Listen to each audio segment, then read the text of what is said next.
G'day gang, you know how much I love Passats and Volkswagens and that sort of thing. At any rate, nephew of my buddy bought this Passat a couple of weeks ago. I looked around it, I gave it a bit of a service, and I noticed a couple of things while I was looking at it. It is supposedly under warranty, but yeah, you don't know what you get when you take them back to get a warranty.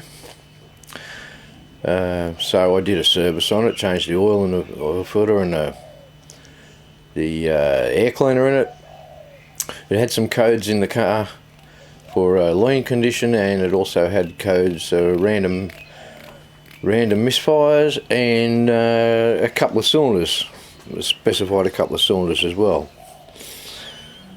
Now, so I put some spark plugs in it. It wasn't misfiring like a cylinder dead or anything like that, but it was, it was erratic. The idle wasn't real flash, and so now it's sort of like a lot happier. And I cleared those codes, but I noticed along the way that when it was running, that it's got excessive engine vacuum. Now, these things, it's funny. They come in threes, I'm sure of it. I had a car last Friday, came in, screaming noise coming out of the engine. He said, "Oh, my fan belt's squealing," and what it actually was the PCV is failing or failed to the point where it's actually causing a squealing as air is rushing past the crank seal. And you try and get the cap off when it's running. I'll take this off. Yeah, that's car yard clean up there. Don't even lift the lid off to give them a wash. But when it's running, you get when it's running, you get the lid loose, and you try and pull it off. If you can't pull it off, you got too much engine vacuum. And if it's not squealing at that point, it will squeal eventually.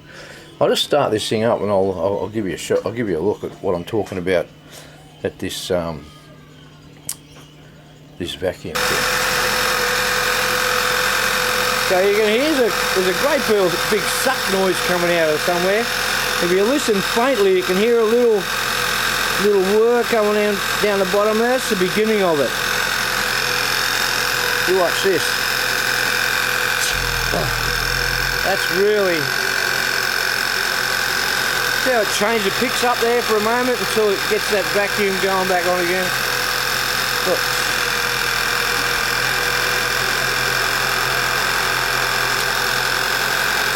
So that's that bugger.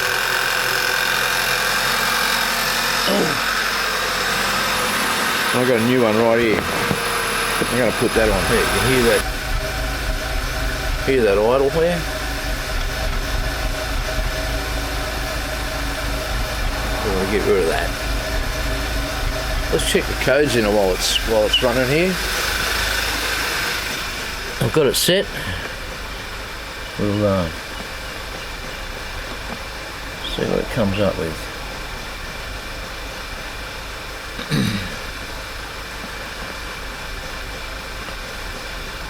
Do not replace components based on codes alone. Bank 1 system 2 lean at idle. Yeah. So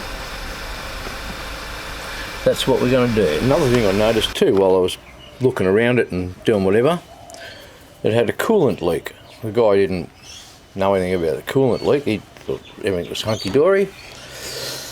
His only concern was the check light. Anyway, down in there, following this pipe, there's an electric pump. And it looks like that. And it sits like that under there, a little bracket. And there's a wire plug. Yeah, so that's actually a water pump for the heater coil. And that what the idea of that is to ensure that it's got constant water temperature all the way through till you know, whilst the engine's running, you've always got the constant flow of the water into the heater.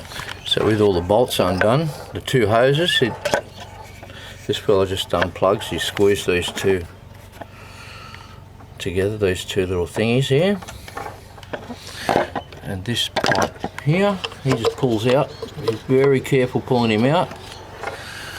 And have a look here. Look at the oil that's coming out of that. There's bits and pieces in there. There's a bit of dirt. We better wipe that out of there. So that's what happens. This is where it fails. This little bugger right there. Apparently. Let's see what it feels like on the other one. Open up. There we go.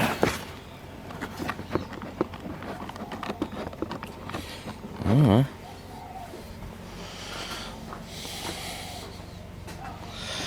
But that's where we're up to. So I'll put the other one on, wipe all this down, clean it all up. Put the other one on. And reassemble it and clear the codes and see how we go. There you go, that wasn't very long at all actually. 230 torques. Do them down, obviously there's a specific torque for that. You can Google it, you'll find what it is. You paid attention to what it was like when you pulled it apart, you'll know. Don't over tighten and snap them off. And yeah, nice and even. Make sure this fella's on nice and snug. If you don't have that lined up, it wants to fall off, so make sure you got that on. Let's see how we go from here.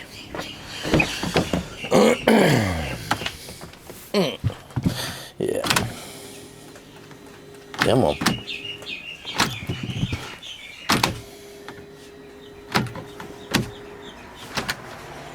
Is that how that works? Right. What's going on with this thing? You push it, put it in the key and then push the button. You just push the key itself. Yeah, I know. It's break on. I must have been pushing it in far enough. What's the matter with the key, eh? What was the matter with that? Yeah, I know. You know, too much RSI? Sorry, I wasn't even watching, was I? Base clamp's too small, but...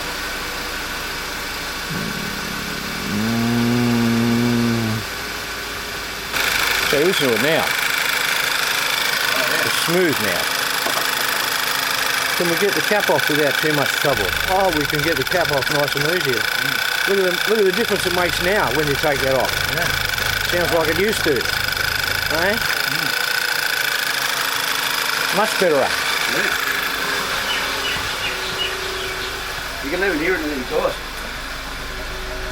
Nice and smooth now. Yeah.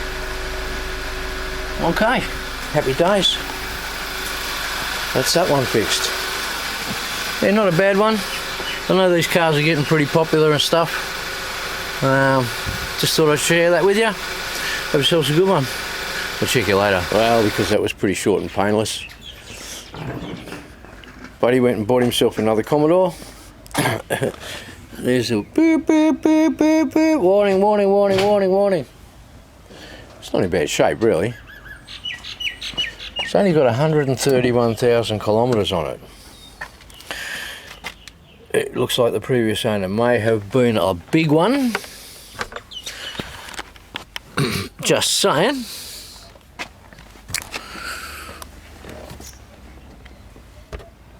I can almost guess the place of origin. This is the giveaway. But anyway, yes, it's got 131,000 Ks.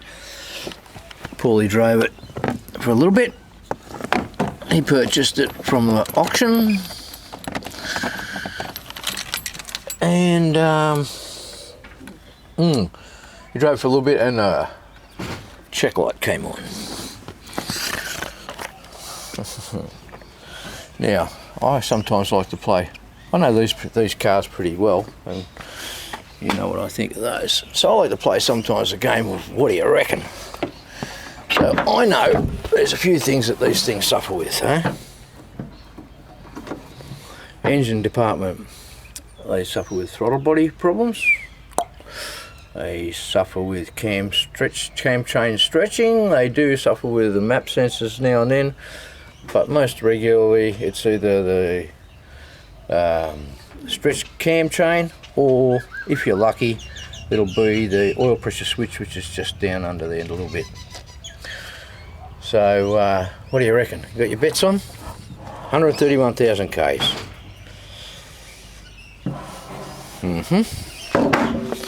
I'll check out what model it is so I can put that in the scanner and we'll get back to you.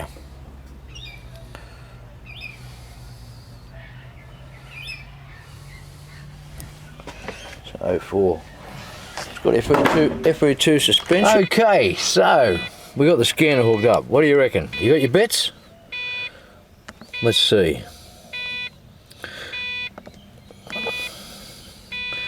Display the codes.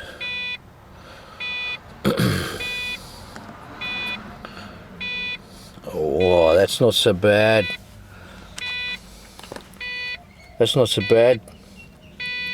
That's just oxygen sensors, or an oxygen sensor. Bank 2 sensor 1, so that would be left hand side. Left hand side. Pre-cat oxygen sensor. Happy days. Well, I'm going to back that out of there. Let's have a look in the history. Same deal. Alright, we'll clear that out of there and see if they come back before we go replacing any bits. And yeah, this might be an easy one too. Okay, check you later. Have a goodie.